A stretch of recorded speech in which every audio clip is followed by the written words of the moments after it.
წყვილზე აგებული სტატიის დამკვეთი სოროსის ფონდი საქართველოს, შემსრულებელი ბრიტანული გამოცემა Byline Times-ი და ჟურნალისტი Will Neely. თუ როგორ ცდილობენ უცხოეთიდან დაფინანსებული ორგანიზაციები და რადიკალური ოპოზიცია, უცხოური ფულით, ყალბი ამბებით და თითქოს საერთაშორისო გამოძიების იმიტირებით პოლიტიკური დღისწესრიგი შექმნან, ამის კლასიკური მაგალითია ბრიტანულ გამოცემაში 31 მარტს გამოქვეყნებული სტატია, სადაც ავტორი ბიძინა ივანიშვილის რუსულ კავშირებზე მტკიცებით ფორმაში, თუმცა არგუმენტების გარეშე საუბრობს. სტატიაში ასევე საუბარია ირაკლი რუხაძეზეც. ცრუ ნარატივი საერთაშორისო ჟურნალისტური გამოძიების ეგიდით ქართულმა ოპოზიციურმა მედიამ გამოქვეყნებისთანავე კამპანიურად გაავრცელა. თუმცა ქართველ რადიკალებს და მათ უცხოელ მოკავშირეებს დინზინფორმაციისგან პოლიტიკური სკანდალის შექმნის ეს მცდელობაც ჩაუვარდათ. როგორც ჩანს, დაავიწყდათ, რომ სტატიის დამკვეთები თავად გამოცემაშივე იყო მითითებული. სტატია თბილისიდან სოროსის ფონდმა და ასევე ტაივანიდან დაფინანსებულმა თინა ხიდაშელის სამოქალაქო იდეამ დაუკვეთეს. დამკვეთების მოთხოვნები კი ჟურნალისტმა სიტყვასიტყვით შეასრულა.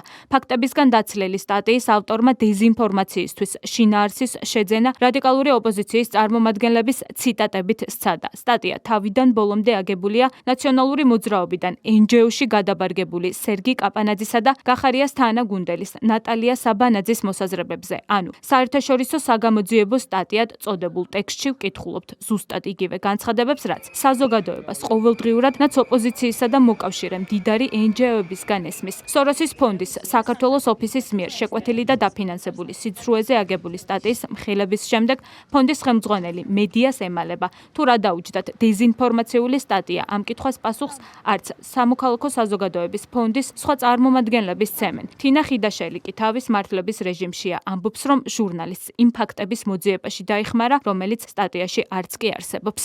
კეთი ხუთიშვილთან რო გაგასაუბრეთ, რაღაც კითხვები გვაქვს სტატიასთან დაკავშირებით, ალბათ უკვე გეცოდინებათ.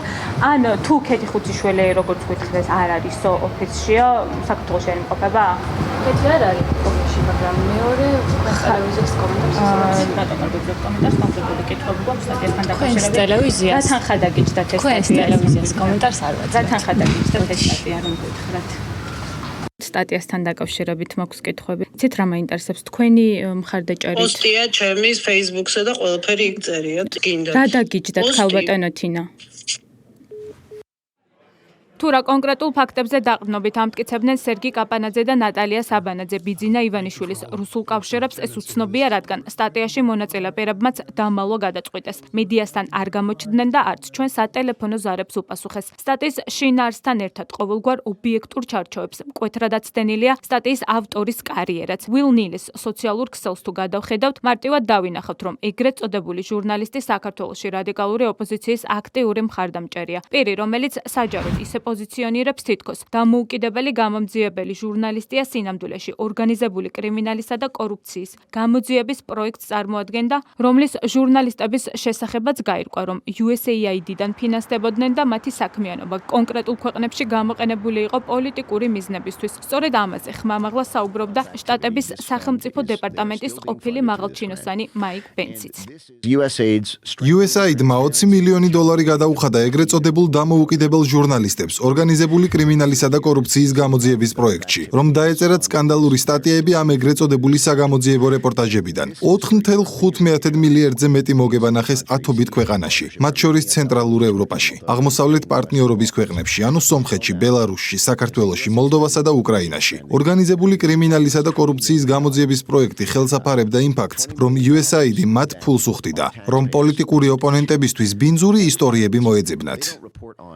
რადიკალების მიერ დაკვეთილი სტატია, რომ დეზინფორმაციულია, ამასთან დაკავშირებით კითხვები არ არსებობს მართულ გუნდში, თუმცა კითხვები არსებობს ფინანსებთან დაკავშირებით. მსგავსი შეკვეთილი სტატიები არაერთი გამოქვეყნებულა, რაც სახელისუფლებო გუნდისთვის კიდევ ერთი დასტურია, რომ Deep State-ის ევროპული კავშირები კვლავ ძლიერია და ისინი ქართული დასაყრდენებით მაქსიმალურად ცდილობენ პრობლემა შეუქმნან ქვეყანას. გარანტირებულად შემიძლია გითხრათ, რომ ეს არის დაფინანსებული და შეკვეთილი სტატია. სტატია რომ იბეჭდება სად? ნებისმიერ ავტორიტეტულ, არაავტორიტეტულ გამოცემაში. ტირაჟის მიუხედავად, რომელიც სერგი კაპანაძის და საბანაძის მოსაზრებებზე აიგება, იმის ობიექტურობაზე რა ვილაპარაკოთ, გასაგებია, მაგრამ სოროსელები დღემდე ამ ქვეყანაში მავნებლობას ახერხებენ. სოროსელები. ეს ხო მართლის საერთო Deep State-ის აგენტურას ჩვენ ზოგადად სოროსელებით შეიძლება უწოდოთ, იმიტომ რომ ეს იყო ერთ-ერთი პირველი გვარი, რომელიც პირდაპირ დაკავშირებული იყო აგენტურასთან. და ეს სოროსელი ადამიანები დღეს პირდაპირ უკვე თავენ ფულს იხდიან და აი ამ შეკვეთაში თუ მართალია რაღაცა, რაში გჭირდება შეკვეთა? უშუალებელი გამოწვევების წინაშე მდგარი ქვეყნის წინააღმდეგ სტატიები წეროს. არ არის კარგი. მithumetes თუ ამას ქართველები აკეთებენ თავის ქვეყნის წინააღმდეგ, მაგრამ ფაქტია, რომ ადამიანებს აღარ აქვთ უკვე სამშობლოს განცდა და სწორი შეფასებაა, როცა ვამბობთ, რომ უსამშობლო ადამიანთა გაერთიანება ბრძოლობს მათ შორის დიდი ფინანსური რესურსების საშუალებით აქვეყნებენ შეკვეთილ სტატიებს და არა მხოლოდ ამას აკეთებენ. კიდევ გაცილებით უფრო მძიმე დანაშაულებებსაც ჩადიან ქვეყნის წინააღმდეგ. სერგი კაპანაძის, თინა ხიდაშელის და ასე შემდეგ მათი დაკვეთით შესრულებული სტატია რაც იქნება ძალიან კარგად არის გასაგები საზოგადოებისთვის, ტყუილებით და ციცხვით გაჯერებული დაკვეთილი სტატია, რომელშიც რაღაც გრანტით ან მithumetes დახარჯული, აი სად იხარჯება რეალურად გრანტები, სად იხარჯებოდა აი ამ პირებისგან და სად აგრძელებენ ამ გრანტების ხარჯვას ტყუილის პროპაგანდაში, სისულელის და სიცრუის ტირაჟირებაში, ბუნებრივია, რომ ეს საზოგადოებას არ ჯერა ამ ყველაფრის. რადიკალებს გამოგონილი საერთაშორისო გამოძიებისა და სკანდალის ეს იმიტაციაც ჩაუვარდათ. ცდილობდნენ ბიძინა ივანიშვილი რუსულ კავშირებში დაედანაშაულებინათ, თუმცა საკუთარი მიზნების კიდევ ერთხელ გამოაშკარავება გამოუვიდათ. მიზნები კი უცვლელია: უცხოური ფინანსებითა და დეზინფორმაციით ქვეყნის იმიჯის მიზანმიმართული დაზიანება, სიყალბით საზოგადოების გაღიზიანება და საქართველოში რადიკალური პროცესების წახალისება.